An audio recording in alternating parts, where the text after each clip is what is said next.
the rain has stalled across Scotland and northeast England, and it's just been it just hasn't stopped.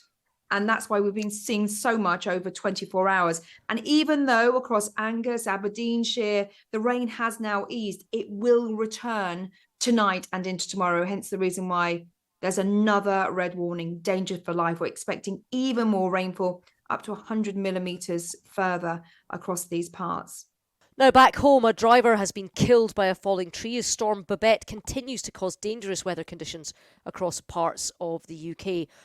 Another woman has died after being swept away by a river, with 20-foot waves spotted on the coast and thousands left without power. A red weather warning has been issued across the northeast of Scotland. Well, Clare Nasir is a meteorologist. She's on the line. Clare, in terms of context, what are we seeing, both in terms of the rainfall that's happening across Scotland and the northeast of England, but the winds that are coming with it? It's the combination of both, which has caused some really life-threatening conditions with tragic consequences. This area of rain moved across into the early hours of Friday morning, and it stalled across eastern Scotland, the far north of England. But it's really eastern Scotland where we saw the greatest impacts. And the amount of rainfall we've seen over the last 24 hours is almost, I'd say, unprecedented. We're looking at 100 to 150, 160 millimetres of rain, more than a month's worth of rain. If you cast your mind back just to 2 weeks ago, we saw another rainfall event, which was record-breaking, and this one could supersede that. So yes, in that context, this is a very rare event, but very real for a lot of people right now. Indeed, and you know, it seems to be, yeah, there's a whole band of rain and wind. I'm kind of in the middle of it, in the east coast of kind of central Scotland, but north of me, 100 miles north of me, around Brecon, Forfar, Marykirk, all that sort of area, Aberdeenshire, Angus. You know, that's where the South Esk is about to burst its banks, if it hasn't done that already since we've been on air. That's where you've got immense flooding.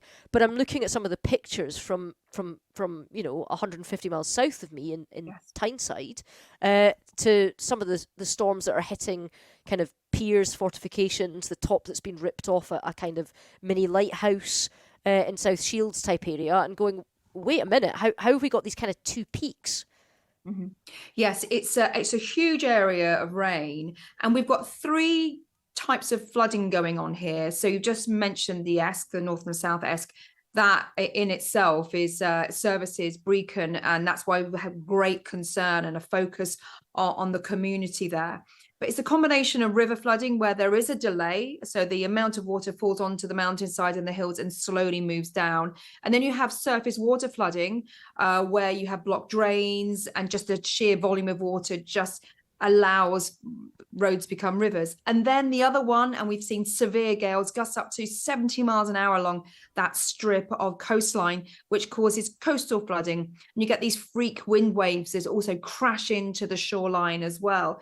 So the combination of three is pretty much a perfect storm, and it affects communities in different ways, depending on the topography, where you are, and which one is going to be more impactful, whether it's the rain or the wind, or the combination of both, depending if you are exposed to that easterly wind, which has been relentless.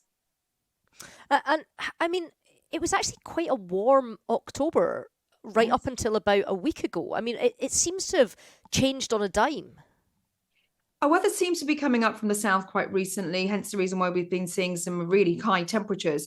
And this is where the storm has come from as well. It brewed across the Bay of Biscay, so had some sort of high moisture content, high humidity content within it. And as we know, it's the law of physics, the higher the humidity, the more heat you can actually store in a parcel of air. And the combination of both produces a lot of rain, and that's exactly what's happened. But if you look at where it's going to, it's not going very far, because to the north of that, we've got high pressure sitting across Scandinavia, which is acting as a barrier for anything pushing ever northeastwards. Hence the reason why the rain has stalled across Scotland and northeast England, and it's just hasn't stopped. And that's why we've been seeing so much over 24 hours. And even though across Angus, Aberdeenshire, the rain has now eased, it will return tonight and into tomorrow. Hence the reason why there's another red warning, danger for life. We're expecting even more rainfall, up to 100 millimeters further across these parts. Yeah, and it's certainly in my part of the world that the winds are supposed to be even higher than they have been.